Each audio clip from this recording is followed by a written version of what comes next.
الحمد لله رب العالمين والصلاة والسلام على سيدنا محمد الأمين وعلى آله وصحبه ومن تبعهم بإحسان إلى يوم الدين.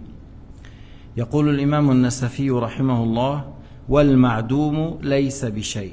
الشرح أن الشيء هو الثابت الوجود، لذلك قال جمهور أهل السنة والجماعة: الشيء يطلق على الله لا بمعنى أنه جسم، لا، إنما بمعنى أنه موجود، لأن الشيء تعريفه هو الموجود أو الثابت الوجود، والله تعالى وجوده ثابت، فإذا صح أن يقال شيء لا كالأشياء. قال أبو حنيفة: شيء لا كالأشياء أي موجود لا كالموجودات. قال الله تعالى: قل أي شيء أكبر شهادة قل الله. قل أي شيء أكبر شهادة قل الله، يعني كل شيء يدل على وجود الله عز وجل. Alors l'imam al-Nasafi rahimahullah a dit que le néant c'est rien, c'est pas une chose. Le néant ce n'est pas une chose. Lorsqu'on dit une chose, al-shay, c'est celui dont l'existence est confirmée. Allah Ta'ala est shay, yuqal shay, dans le sens son existence est confirmée. Et lorsqu'on dit shay pour Dieu, ça ne veut pas dire qu'on a dit qu'il est un corps, qu'il a une quantité, ou qu'il a un volume. Non, Allah n'est pas une quantité, n'est pas un corps. Mais Allah subhanahu wa ta'ala existe. C'est pour cela on a dit, on peut dire pour Allah ta'ala shay'un, mais pas comme al-ashya, pas comme les autres existants. Il existe, mais pas comme les autres existants. Et dans le Coran, il y a l'ayah qul ayyu shay'in akbaru shahada, dit quelle chose qui dans l'existence ou a des arguments qui prouvent son existence, c'est Allah subhanahu wa ta'ala, parce que toute chose autour de nous, tout ce qui est dans le bas monde, son existence prouve l'existence de Dieu Azza wa Jal. C'est pour cela Sibawayh, encore lorsqu'il a parlé des noms propres et des prénoms, il a dit que les prénoms sont plus définis que les noms propres, excepté le nom de Dieu Allah, il est le plus défini de tous les définis. Et que un parmi les savants, il a vu dans le rêve, dans le paradis, qu'est-ce que Allah comment Allah t'a jugé? Il a dit: il m'a pardonné puisque j'ai dit son nom est le plus défini de tous les définis. إذن الإمام سيبويه إمام النحو وهو من أهل السنة والجماعة قال الضمائر أعرف من الاسم العلم، لما تقول أنا وأنت وهو وهي هذا أعرف من الاسم العلم. قال يستثنى من ذلك لفظ الجلالة الله فهو أعرف المعارف. فبعد موته رآه بعض الصالحين في الجنة، قال: ماذا فعل الله بك؟ قال: غفر لي بقولي إن اسمه الله أعرف المعارف.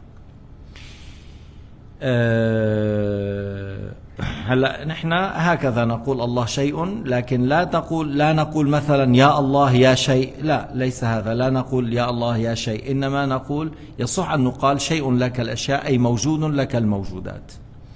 قال رحمه الله: وفي دعاء الأحياء للأموات وصدقتهم عنهم نفع لهم. Dans les invocations que les vivants font en faveur de leurs morts ou des morts musulmans, et l'aumône que les vivants font pour leurs morts, lorsqu'il fait une aumône pour son père, pour sa mère, pour son grand-père, et il y a les morts tirent profit de cela, les morts profiteront de l'aumône et des invocations que leurs proches ont fait ou que les musulmans ont fait en leur faveur.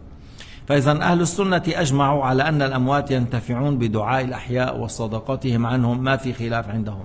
Selon Ahl Sunnah wal Jama'a, ils disent les invocations que les vivants font pour les morts, c'est profitable et bénéfique pour les morts, et les aumônes qui font pour leurs morts, encore c'est quelque chose qui est profitable et ils tirent profit les morts de cela sans divergence. قال المحدث مرتضى الزبيدي في شرح إحياء علوم الدين ما نصه، قال السيوطي في شرح الصدور: وأما القراءة على القبر فجزم بمشروعيتها أصحابنا وغيرهم. السيوطي imam في الشافعية. السيوطي c'est imam parmi الشافعية. Il a dit dans son livre شرح الصدور que la lecture à côté de la tombe, que tu fais la lecture du Coran à côté de la tombe, il a dit Suyuti, c'est une chose recommandée, mashrou', c'est-à-dire c'est quelque chose qui est de notre religion, qui est considéré bien. Sur cela, les imams de l'école shafi'ite, de notre école, sont persuadés, ont été sûrs sans aucun doute. Et d'autres, et pas seulement shafi'iyya, même les autres. قال الزعفراني سألت الشافعي من هو الزعفراني أشهر من روى المذهب القديم عن الشافعي. الزعفراني, parmi les plus célèbres des savants qui ont rapporté l'ancienne école de l'imam Shafi'i. C'est parmi les élèves de l'imam Shafi'i lorsqu'il était en Irak, et c'est parmi les plus célèbres de ces élèves qui ont rapporté les avis de l'imam Shafi'i, l'ancienne école de l'imam Shafi'i lorsqu'il était en Irak. من أكبر أصحابه ومن أشهر من روى المذهب القديم. Parmi les plus grands compagnons de Shafi'i et le plus célèbre de ceux qui ont rapporté l'ancienne école. هذا الزعفراني. قال الزعفراني سألت الشافعي عن القراءة عند القبر فقال لا بأس به. Alors tu regardes, Za'farani a dit, j'ai posé la question à l'imam Shafi'i, c'est quoi le jugement de lire le Coran à côté de la tombe? Et il a dit, il n'y a pas du mal à ce sujet, c'est pas quelque chose de mauvais, c'est pas quelque chose du mal. ليس فيه بأس. لذلك قال ابن بطوطة لما دخل كشمير كان الناس هناك يقرؤون القرآن يختمون القرآن عند القبر يبقون أسبوع يختمون القرآن يضعون السجاجيد ويختمون القرآن عند القبر. Ibn Battuta, l'homme connu qui a voyagé à l'époque, il a été à Cachemire et à l'époque il y avait des Shafi'iyya là-bas. Il a dit que je les ai vus, ils mettaient des tapis à côté de la tombe, ils restaient une semaine en train de réciter le Coran autour de la tombe de celui qui est mort. Il restait une semaine et il récite le Coran proche de lui. هو الشافعي نفسه قرأ القرآن كله على قبر الليث بن سعد وقال أرجو أن تدوم فدامت. الشافعي lui-même, il a récité tout le Coran sur la tombe de Layth ibn Sa'd. Et Layth ibn Sa'd, c'est un grand mujtahid et c'est un grand généreux, un grand généreux et un grand savant. Shafi'i, il l'aimait énormément et c'est pour cela il a été et il a lu tout le Coran. C'est pas, tu sais, toi lorsque tu fais Surat Yasin déjà sur la tombe, tu prends du temps. Voilà. Et lui, il a récité tout le Coran et il a dit j'espère que ça continue. Alors les gens ont continué, ils ont pris cette bonne habitude de réciter le Coran. Et on va rapporter que même les compagnons, ils ont rapporté qu'on lit Yasin, qu'on lit le début de Surat al-Baqarah, la fin de Surat al-Baqarah, comme il a dit Abdullah ibn Omar, récitez pour moi le début et la fin de Surat al-Baqarah vers ma tombe, ou à côté de ma tombe. قال النووي في شرح المهذب يستحب لزائر القبور أن يقرأ ما تيسر من القرآن ويدعو لهم عقبها نص عليه الشافعي واتفق عليه الأصحاب. Alors Nawawi radiyallahu anhu a dit que dans l'explication de al-Muhadhab, qui est le Majmou' Sharh al-Muhadhab, il a dit c'est recommandé pour ceux qui visitent les tombes de lire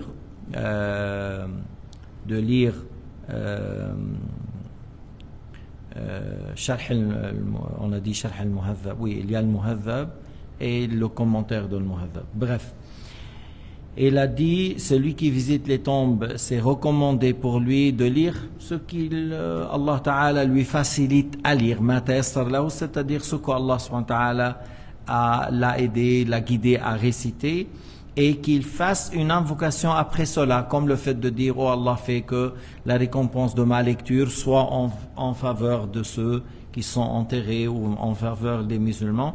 Shafi'i l'a dit textuellement et ses compagnons sont unanimes sur cela. Shafi'i l'a dit textuellement qu'on fait ça pour les morts, et les élèves de l'imam Shafi'i, les grands élèves de l'imam Shafi'i étaient unanimes sur ce sujet.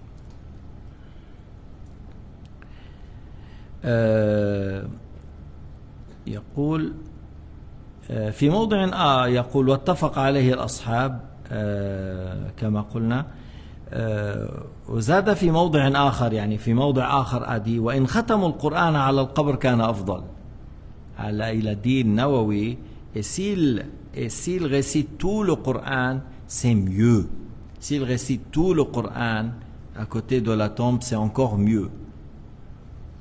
قال عبد الكريم الشالوسي القارئ إن نوى بقراءته أن يكون ثوابها للميت لم يلحقه إن جعل ذلك قبل حصوله وتلاوته عبادة البدن فلا تقع عن الغير وإن قرأ ثم جعل ما حصل من الثواب للميت ينفعه إذ قد جعل من الأجر لغيره والميت يؤجر بدعاء غيره. Alors on parle de quelqu'un qui s'appelle Abdel Karim Al-Shalousi Al-Qari. Il a dit s'il a fait l'intention que la récompense sera pour le mort. Il a dit c'est pas par ça que la récompense va arriver, par seulement que tu as fait l'intention que par ça va venir vers le mort. Parce qu'il a dit tu as fait quelque chose pour lui avant qu'il arrive, parce que tu as fait l'intention et après tu as fait l'acte. Alors tu as fait l'intention avant que la chose aura lieu. Il a dit et ça sera la récitation ibada, une adoration que tu as fait. Alors cette ibada elle va pas être à la place de quelqu'un d'autre, ce ne sera pas pour quelqu'un d'autre comme ça. Mais s'il récite et par la suite il demande à Dieu que la récompense soit pour telle personne, dans le sens une récompense qui ressemble à cela. Ça ne veut pas dire que si tu dis oh Dieu fais que la récompense de ma récitation soit pour telle que toi tu n'auras plus rien, non, c'est-à-dire une récompense pareille soit pour telle, parce que toi tu es récompensé, c'est une ibada que tu as fait, mais tu as demandé à Dieu après la récitation du Coran que cela sera pour un tel. Alors là il tire profit parce que tu as fait un dua en faveur de cet homme-là, alors là il tire profit par cela. ينفعه إذ قد جعل من الأجر لغيره والميت يؤجر بدعاء الغير, et le mort tire profit, aura de la récompense par l'invocation de quelqu'un d'autre qui a fait pour lui. وقال القرطبي وقد استدل بعض علمائنا على قراءة القرآن على القبر بحديث العسيب الرطب الذي شقه النبي صلى الله عليه وسلم باثنين ثم غرس على قبر نصفا وعلى قبر نصفا وقال لعله يخفف عنهما ما لم ييبسا رواه الشيخان يعني البخاري ومسلم. Alors Qurtubi, il a dit certains de nos savants ont tiré profit ou ont pris l'argument qu'on peut réciter le Coran à côté de la tombe, puisque le prophète a mis une branche de palmier verte sur la tombe et il a coupé en deux, il a mis sur celui-là un bout et sur l'autre un autre bout, et il a dit c'est possible qu'Allah Ta'ala diminue de leur châtiment tant qu'ils sont verts, tant qu'ils ne sont pas devenus secs, puisque c'est deux plantes qui font l'istighfar et que par la suite par l'istighfar là le mort tire profit. Alors il a dit c'est possible que cela diminue pour eux. Alors si l'istighfar de plantes est profitable pour le mort, alors le musulman est meilleur que la plante, et la lecture du Coran fait par un musulman est meilleure que l'istighfar d'une plante. Alors il faut dire que alors c'est plus profitable le fait de venez ici, c'est pas une place de s'asseoir là-bas et parler comme on est en dehors de la mosquée.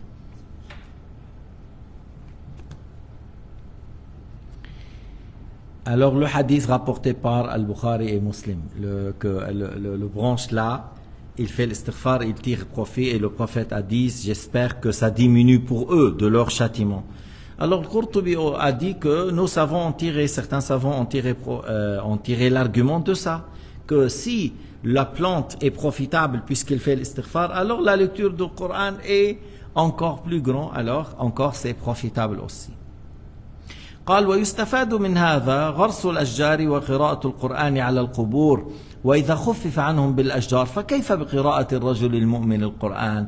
Alors il a dit on tire profit de ça, que si le prophète a mis les branches vertes, alors on met par exemple des plantes. Comme l'habitude, on met certaines plantes, certains arbres, parce que tant qu'ils sont vertes, ils font l'istighfar. Et puis après, il a dit, et si ces plantes peuvent, grâce à cela, Allah Ta'ala diminue de châtiment, alors il a dit, qu'est-ce qu'on dit alors pour la lecture du Coran par un homme croyant? Que dit-on pour la lecture du Coran fait par un musulman, un croyant?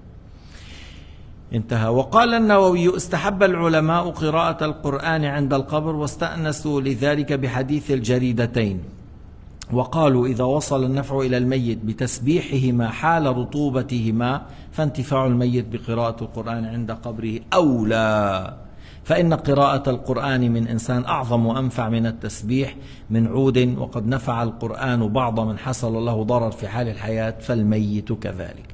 Alors regardez qu'est-ce qu'il a dit Nawawi radiyallahu anhu. Il a dit Nawawi, certains savants ont dit c'est recommandé de lire le Coran à côté de la tombe.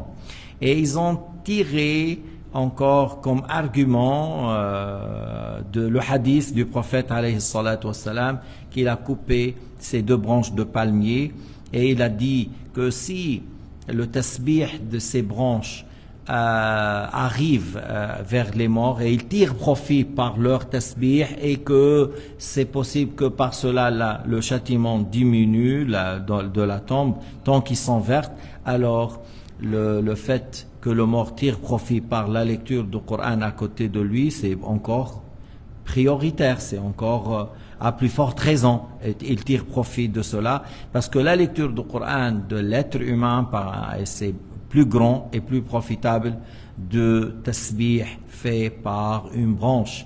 Et le Coran était profitable pour certains qui ont eu une certaine maladie et qu'on a récité le Coran pour eux et ils ont tiré profit.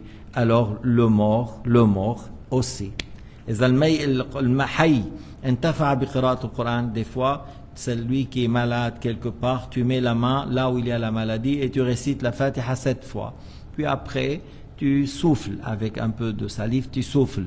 Et c'est arrivé, quelqu'un il dit j'avais très très mal, alors il a dit à un enfant, mets ta main ici, récite la Fatiha 7 fois et tu souffles. Alors il a fait, après il a dit j'ai plus rien, j'ai plus la douleur. Alors Nawawi il a dit comme la récitation du Coran est profitable pour certains vivants, alors pour le mort aussi. إذا كان الحي ينتفع بقراءة القرآن في حال ضرر أو المرض أو فكيف عند قراءة القرآن للميت أيضا الميت ينتفع.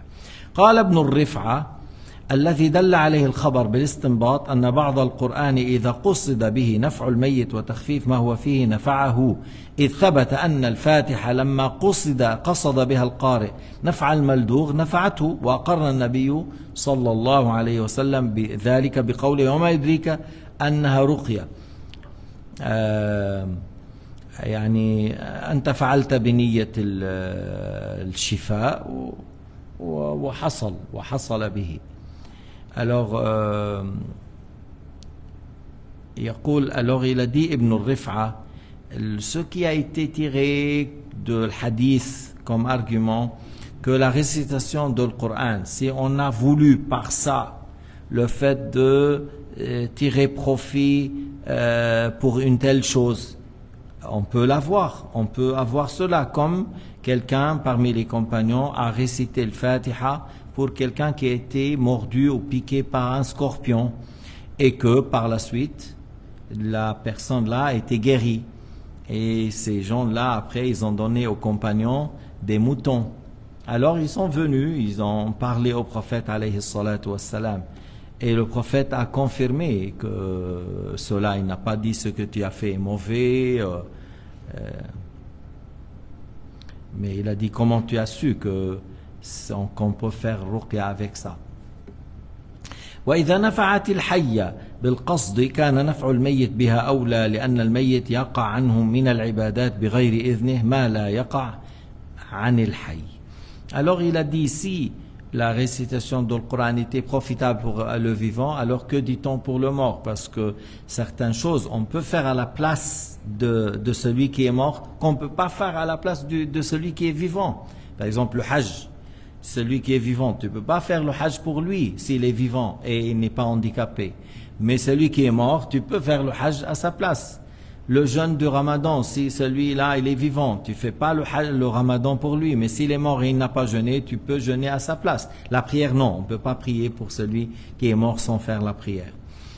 Alors il a dit certaines choses, pour le mort on peut le faire à sa place, Et ces mêmes choses on ne fait pas pour le mort. Alors on revient, si la lecture du Coran dans le but de que celui-là tire profit, et c'était profitable pour certains vivants, alors à plus forte raison pour celui qui est mort.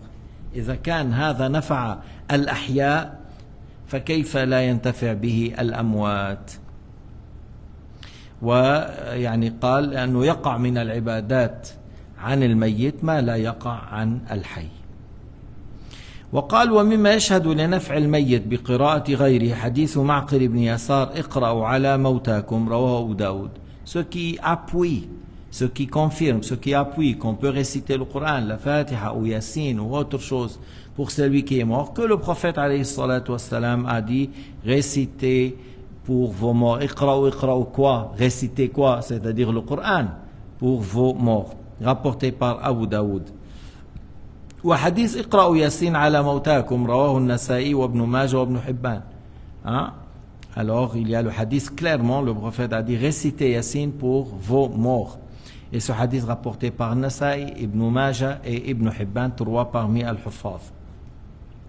وحديث ياسين ثلث القرآن لا يقرأه رجل يريد الله والدار الآخرة إلا غفر له فاقرأوها على موتاكم رواه أحمد. Ahmad a rapporté que le prophète Mohammed alayhi salatu wassalam a dit Yassine est le tiers du Coran, c'est-à-dire il a une récompense, qui ressemble à la lecture. Et il y a dans Yassine, il y a beaucoup de choses dans cette sourate, beaucoup de sciences, beaucoup de choses profitables. Alors il a dit, il n'y a pas un homme qui récite sourate Yassine, cherchant l'agrément de Dieu et le jour dernier, sans avoir le pardon de Dieu, alors récitez cette sourate pour vos morts, rapporté par Ahmed. وأول جماعة من التابعين القراءة للميت بالمحتضر والتأويل خلاف الظاهر. Il y a certains qui ont dit récitez Yassine pour vos morts, c'est-à-dire celui qui est en train de mourir. Il n'est pas encore mort, mais celui qui est. Mais ça c'est une interprétation. Et quel argument? Lorsque tu dis les morts, et tu dis ça veut dire celui qui est en train de mourir, c'est une interprétation. Et pour interpréter, il faut avoir des arguments. Quel argument qui nécessite l'interprétation dans les textes ou rationnel? أي دليل يحتم التأويل عقلي أو من النص. ثم يقال عليه إذا انتفع المحتضر بقراءة ياسين وليس من سعي فالميت كذلك. Encore on peut dire, si tu dis qu'on récite Yassine pour celui qui est en train de mourir, pourquoi? Pour qu'il tire profit. Alors, réciter Yassine, si c'est profitable pour celui qui est en train de mourir, alors le mort aussi. Et le mort aussi. والميت كالحي الحاضر يسمع كالحي الحاضر. Le mort, il entend comme celui qui est vivant. Le prophète a dit, vous n'entendez pas plus que, lorsqu'il a parlé aux kuffars de Quraysh qui sont morts dans la bataille, il leur a parlé, toi, tu as vu ce que Allah Ta'ala a dit comme menace, tu as trouvé ce que je vous ai transmis de la part de Dieu comme menace. Nous, on a trouvé ce qu'Allah a promis en notre faveur. Et vous avez vu? Non, Allah Ta'ala nous a promis la victoire, ainsi de suite. On a vu. Mais vous, ils ont dit, Ya Rasulallah, tu es en train de parler avec des gens morts. Et il a dit, vous n'entendez pas plus qu'eux. C'est-à-dire, eux, ils entendent comme vous entendez, même plus. Et alors, si celui qui est en train de mourir, il tire profit, encore le mort qui entend comme le vivant, mais même s'il n'a pas l'âme, il n'arrive pas à répondre, mais il entend.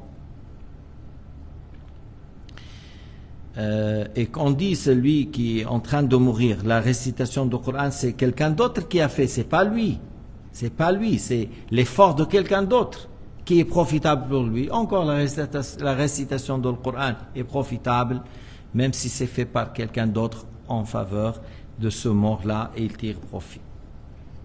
كما ثبت في الحديث, comme on a dit que le mort écoute, entend ce qu'on dit, ça a été rapporté dans le hadith. قال الزبيدي, مرتضى الزبيدي, c'est un savant hanafite, il a dit وروي عن علي بن موسى الحداد قال كنت مع الإمام أحمد بن حنبل رحمه الله تعالى في جنازة ومحمد بن قدامة الجوهري الأنصاري أبو جعفر البغدادي فيه لين.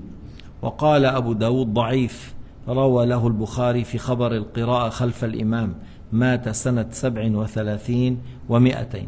معنا يعني كان معنا في الجنازة. فلما دفن الميت جاء رجل ضرير يقرأ عند القبر، فقال له أحمد: يا هذا إن القراءة عند القبر بدعة. فلما خرجنا من المقابر قال محمد بن قدامة لأحمد: يا أبا عبد الله، ما تقول في مبشر بن إسماعيل الحلبي أبي إسماعيل الكلبي مولاهم صدوق مات سنة 200 بحلب روى له الجماعة؟ قال: ما تقول في هذا للإمام أحمد؟ قال له: ثقة. قال: هل كتبت عنه شيئا؟ قال: نعم. قال: أخبرني مبشر بن إسماعيل عن عبد الرحمن بن العلاء بن اللجلاج نزيل حلب مقبور روى له الترمذي. هو عم يعرف باللجلاج من هو، ثم قال: عن أبيه العلاء بن اللجلاج الشامي يقال إنه أخو خالد ثقة روى له الترمذي، ولأبيه اللجلاج صحبة عاش 120 50 في الجاهلية و70 في الإسلام. قال أبو الحسن بن إسماعيل اللجلاج والد العلاء من هو غطفاني، واللجلاجي والد علاء والد خالد عامري، أنه أوصى إذا دفن أن يقرأ عند رأسه فاتحة البقرة وخاتمتها. وقال: سمعت ابن عمر رضي الله عنه يوصي بذلك. فقال له أحمد: ارجع إلى الرجل فقل له يقرأ. وهكذا أورده القرطبي في التذكرة. Alors, voilà, je vais reprendre le hadith, mais brièvement, il y avait Ibn Qudama et d'autres personnes étaient dans le cimetière. Il y a quelqu'un qui est enterré. Il y a un homme aveugle qui est venu. Il a voulu lire le Coran. L'imam Ahmad a dit: la lecture du Coran à côté de la tombe, c'est une innovation. Tu vois? Puis, il a dit de ne pas faire. Lorsqu'ils sont sortis, Ibn Qudama, il a dit: qu'est-ce que tu dis d'un tel, en parlant de Mubashir là.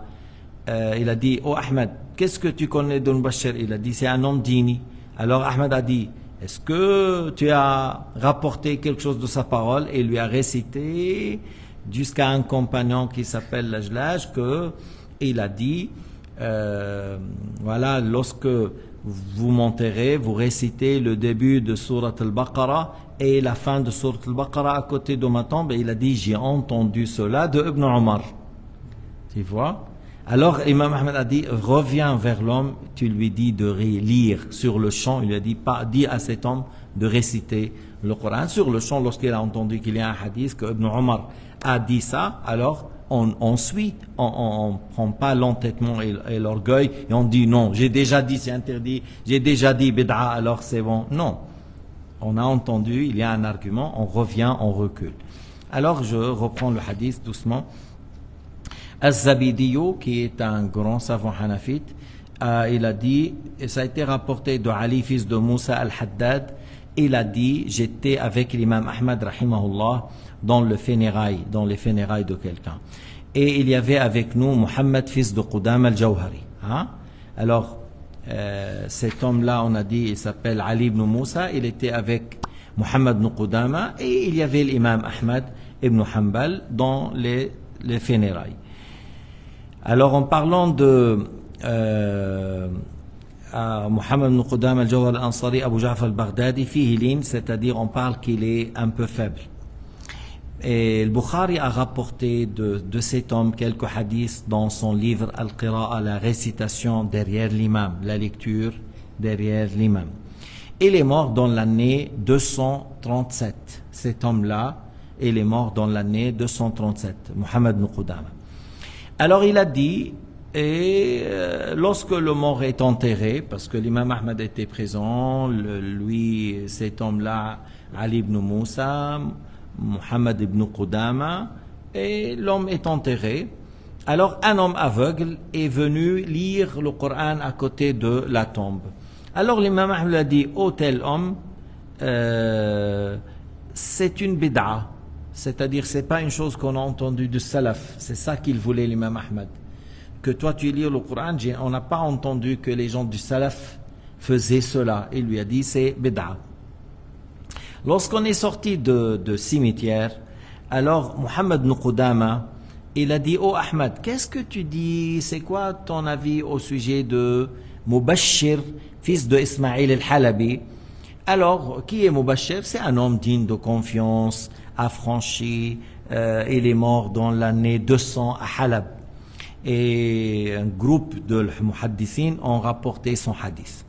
Il s'appelle Mubashir. Alors il a dit l'imam, c'est un homme dini, c'est un bon homme, c'est un homme dini, on peut prendre de sa parole. Il lui a dit, est-ce que tu as écrit quelque chose de son hadith? Tu as entendu, tu as écrit quelque chose de son hadith? Il lui a dit oui. Ibn Qudama a dit à l'imam Ahmad, oui, j'ai écrit quelque chose de son hadith. Et il a commencé, il a dit, Mubashir, fils de Ismaïl, m'a rapporté de Abdurrahman, fils de l'Ala, fils de l'Ajlaj. Alors, en parlant de Abdurrahman, fils de l'Ala, il a dit c'est quelqu'un qui est descendu à Halab, c'est quelqu'un qu'on accepte sans parole, Maqboul. Tirmizi a pris sa parole.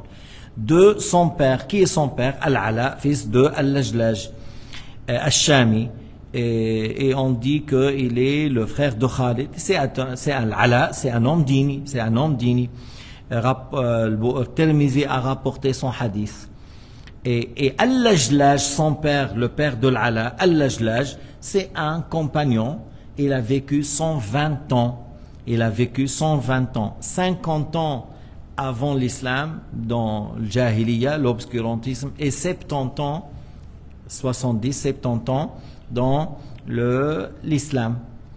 Alors, Abu al-Hassan, fils de Ismaïl Lajlaj, Walid al-Ala, Ghatafani, c'est de la tribu de Ghatafan, et Al-Lajlaj, Walid Khalid, Al-Lajlaj encore, le père de Khalid et Amiri. Alors il a dit, voilà, il a fait Lajlaj là, que si vous m'enterrez, après mon enterrement, vous récitez du côté de ma tête les premiers versets de Surat al-Baqarah. Les premiers versets de Surat al-Baqarah et la fin et les derniers versets de Surat al-Baqarah. Alif Lam Mim Dhalika al-Kitabu la rayba fi, c'est le début, et la fin Amana ar-Rasulu bima unzila ilayhi min rabbih, c'est les fins. Quelques versets de début de Surat al-Baqarah et quelques versets de la fin. Vous récitez ça à côté de ma tombe. Et il a dit Lajlaj, j'ai entendu cela de fils de Omar, de Ibn Omar, qu'Allah l'agrée. Et il conseillait ça, il disait faites ça, Yussi bidhalik, faites ça pour moi. Lajlaj a dit, que Ibn Omar a dit, si je serai enterré, vous faites cette lecture pour moi. Et là, à ce moment-là, il a dit, l'imam Ahmad dit à cet homme de réciter le Coran. Il a dit, dites à cet homme de réciter le Coran. Et de là, vous voyez que l'imam Ahmad, au début, il n'a pas entendu que les compagnons ont fait, ils ont dit, il pensait que c'est une chose qui n'a jamais été faite. C'est pour cela qu'il a dit bid'a. Lorsqu'il a entendu le hadith, il a accepté et il a dit à cet homme, tu peux maintenant lire le Coran parce que moi je ne savais pas ce hadith et je viens de l'entendre. Et après l'imam Ahmad, il disait, c'est recommandé de lire tout le Coran à côté de la tombe. Et son fils Abdullah, dans le livre Al-Ilal, a rapporté ça de son père. وهكذا أورده القرطبي في التذكرة وعند الطبراني من طريق عبد الرحمن بن العلاء بن اللجلاج. Encore le Qurtubi l'a rapporté dans son livre التذكرة في أحوال الموتى وأمور الآخرة. On a ça dans la bibliothèque, c'est un livre qui est bénéfique. Et Tabarani aussi l'a rapporté de Abdurrahman, fils de l'Ala, fils de Lajlaj.